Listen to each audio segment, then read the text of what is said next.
Eccoci qua ragazzi, buongiorno a tutti, bentornati sul canale, nuovo video.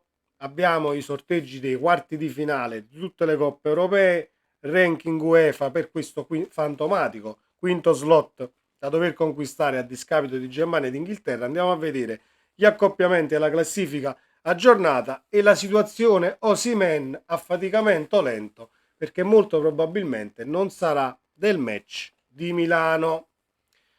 Cosa buona?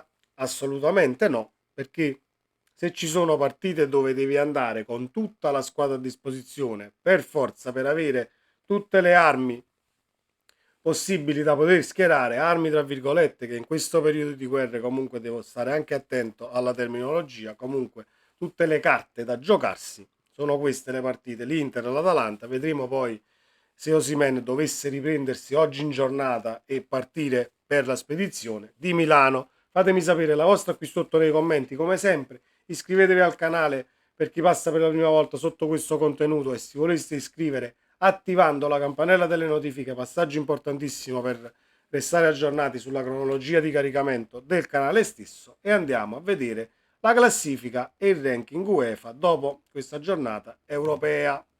Ecco la classifica, ringraziamo il Calcio su Misura ragazzi, pagina Instagram che vi invito a seguire per gli appassionati anche di statistiche del calcio estero, curiosità, raffronti tra calciatori tra i campionati per gol, assist, minuti giocati. Sono cose interessanti a chi piace ovviamente la numerologia applicata però al calcio e alla partita poi da vedere, perché i numeri possono essere diciamo indicativi ma bisogna sempre guardarla poi la partita. Una grande pagina che io seguo e ringrazio appunto per tutte le dritte che a volte mi vengono date dal calcio su misura e dal gestore della pagina. Mi ha consigliato un libro che ho letto, lo ringrazio e lo ringraziamo anche per la schermata di questo ranking UEFA.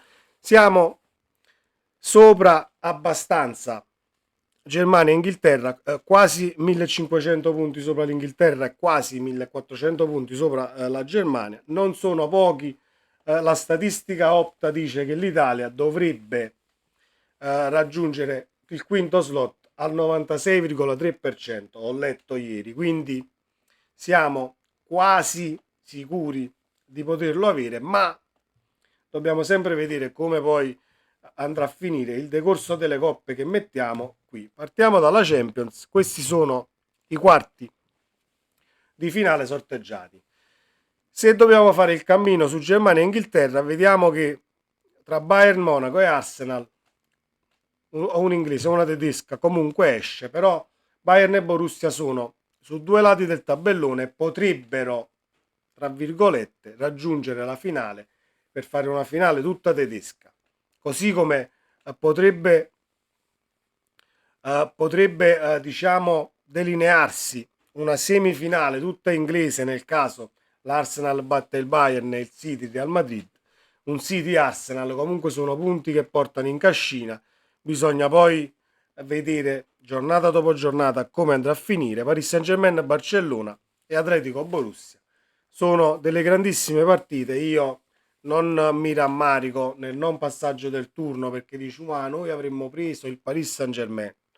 La stessa cosa l'Inter col passaggio del turno avrebbe beccato il Borussia Dortmund, sì, ma diciamo che rammaricarsi sul non passaggio del turno dopo aver visto il sorteggio successivo conta poco. Dovevi passare il turno e vincere la partita per poi giocarti il quarto di finale. Questo è il succo. Comunque è tutto ancora in gioco in questa Champions per Germania ed Inghilterra e per il ranking UEFA, anche se le percentuali di Opta sono altissime a favore dell'Italia. Questa era la Champions, questa è l'Europa League, che appunto vede un sorteggio per quanto riguarda il ranking, secondo me un tantino diciamo ostico per l'Italia, perché hai comunque un'italiana fuori a prescindere nello scontro tra Milano e Roma e l'Atalanta che ha beccato il Liverpool.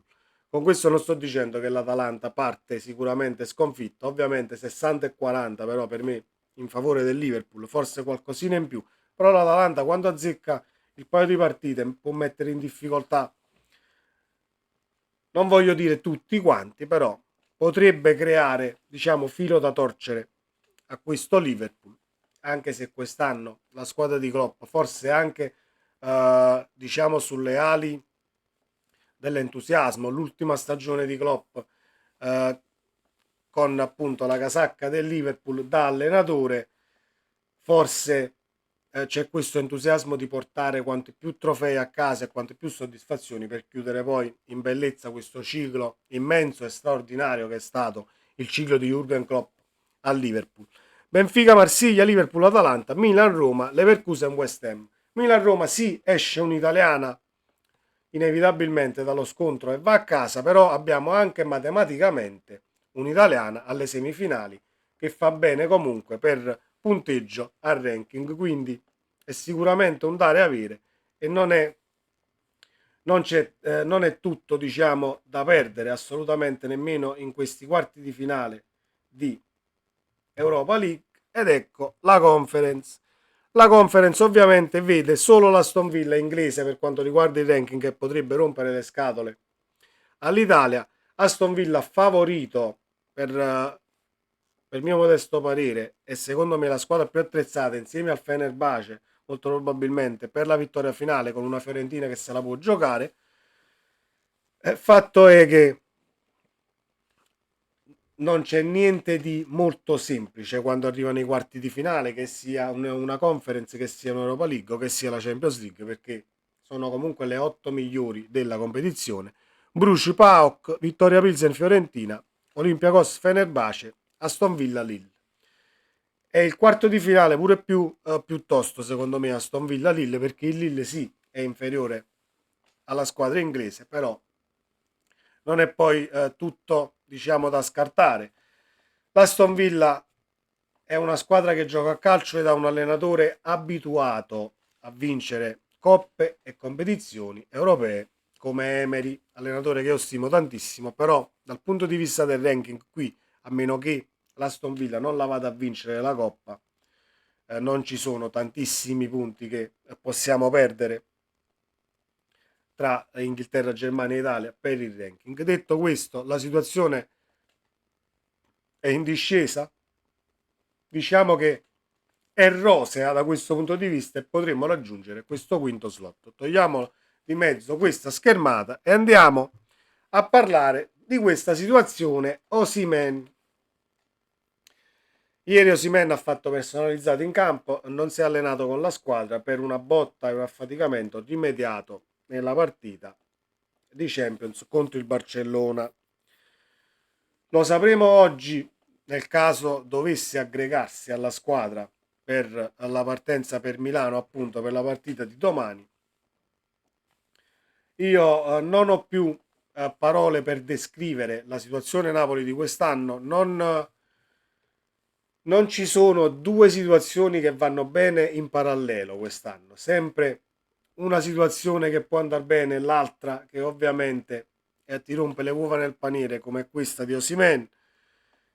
Dovresti andare a Milano e giocarti la partita con tutta la rosa titolare, anche perché per come siamo messi, è un momento storico, è vero che la rosa può essere competitiva quanto vogliamo, però diciamo che siamo altalenanti tra prestazioni, risultati, fase difensiva, dormienti alcuni in tante situazioni che prendiamo dei gol che sono assurdi. È un Inter che per quanto mi riguarda è molto più scottata del Napoli per l'uscita dalla Champions League, per la dinamica di come è successo, ovviamente loro supplementare calci di rigore, noi abbiamo posato comunque la qualificazione nei 90 minuti giocando comunque una discreta partita. Non sono d'accordo con chi sta dicendo sì, l'Inter comunque ha giocato una partita tutta difensiva. No, l'Inter ha giocato una partita guardinga sicuramente con l'1-0 da difendere dell'andata, però l'Atletico Madrid ha fatto secondo me un partitone a livello di agonismo, a livello di grinta, a livello di corsa, a livello di dinamicità e a livello di fiato per 120 minuti. Una squadra veramente specchio dell'allenatore che è in panchina, che non demorde e non molla mai un centimetro al di là di quale sia l'avversario che affronta. Detto questo, e chiudiamo, le ultime di formazione danno un Zielinski che parte titolare. Io l'ho già detto in un commento nell'ultimo video, non ricordo a chi ho risposto. Ho detto se parte Zielinski titolare contro l'Inter, quanto è vero Dio, io ascolterò le partite per radio da qui fino a fine campionato perché non ne posso più. Allora cosa vogliamo fare? Mettiamo Zielinski titolare con la doppia casacca, sotto si mette la maglia dell'Inter, sopra si mette la maglia del Napoli e poi un tempo per parte gli facciamo fare pure un mezzo provino anticipato, così sai acceleriamo pure le pratiche, così a giugno senza perdere tempo tra visite mediche già fatte, film e precontratti già comunque stilati, vai là, firmi e fai già l'allenamento, o provino l'hai già fatto, sarebbe il caso. Lindstrom, carissimo Calzona, Lindstrom se Torino sta bene in quella posizione, basta, non ci sono alternative, non ci sono alternative, nemmeno Caiuste è l'alternativa in quel ruolo in questo momento, perché è comunque una scommessa. Lindstrom ha qualità, Lindstrom si accentra, Lindstrom può giocare dietro la punta, altrimenti 4-2-3-1, Quara, Lindstrom, Politano, dietro la punta, tast, elimini le due mezzali, anche se lo Bottega, i due centrocampisti arretrati. That's it. È molto semplice. Che poi vogliamo fare le prove tra centrali di difesa, gioca uno, gioca l'altro, cambio il terzino e metto quell'altro. Mi sta anche bene, ma in una zona nevralgica del campo, per il gioco che vuoi sviluppare, non si devono fare più queste cappellate e questi esperimenti con un calciatore che non è più del Napoli da tempo. Sono già 3 mesi che non è più del Napoli e non scende in campo. Non vedo perché continuare a schierarlo per ridicolizzarlo, per farci incazzare a noi tifosi. Io non lo so a cosa volete arrivare. Vedremo poi domani la formazione titolare e se devo recuperare tutte le radioline per sentirmi la partita in cuffia come si faceva una volta. Fatemi sapere cosa ne pensate, ragazzi, qui sotto. La vostra nei commenti. Ci confrontiamo anche lì. Sempre Forza Napoli e buona giornata ancora. Ciao.